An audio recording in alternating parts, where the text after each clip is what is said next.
నిన్న supreme court judgement మీరు చూశారు. అనేక మంది దాని గురించి మాట్లాడుతున్నారు.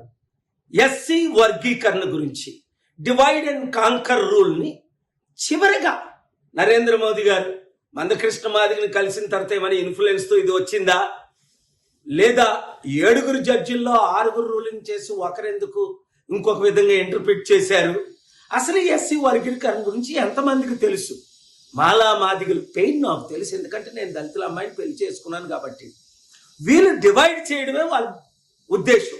చంద్రబాబు నాయుడు గారు 94లో సంవత్సరం ముఖ్యమంత్రి కాకముందు మాల మాదిగల ఓట్లు ఎక్కువ కాంగ్రెస్ పడుతున్నాయని, మాదిగల్ని డివైడ్ చేస్తే మనకు ఓట్లు పడతాయని అక్కడ ఆయన, తెలంగాణలో నరేంద్ర మోదీ గారు ముఖ్య ఉద్దేశం మీ అందరికీ తెలిసింది. అసలు జాబ్స్ ఇచ్చినయే తక్కువ. ఎక్కడున్నాయి? 1000 మంది అప్లై చేస్తే ఒక్క జాబ్ ఉంది, 990 మంది నిరుద్యోగులు ఉన్నారు. అలాంటిది ఈక్వల్గా జాబ్స్ ఉంటేనే కదా ఇవ్వడానికి.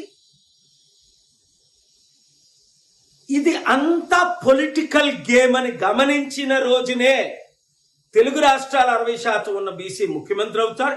16% ఉన్న దళితులు, మైనారిటీస్, క్రిస్టియన్, ముస్లిం అందరం కలిస్తేనే ఈ అవినీతి పాలన, కుల పాలన, కుటుంబ పాలన ఇట్లా మాట్లాడుతుంటే కొన్ని ఛానళ్ళు వేస్తున్నారు, కొందరు ఇట్లేదు. వేసిన వారందరినీ దేవుడు దీవించగాక మీరు మాత్రం ప్రతి ఒక్కరూ మనోనేత్రాలు తెరిచి అప్పులు చేసి దోచుకున్న ఈ రాజకీయ నాయకులకి మరల మద్దతు ఇస్తారా?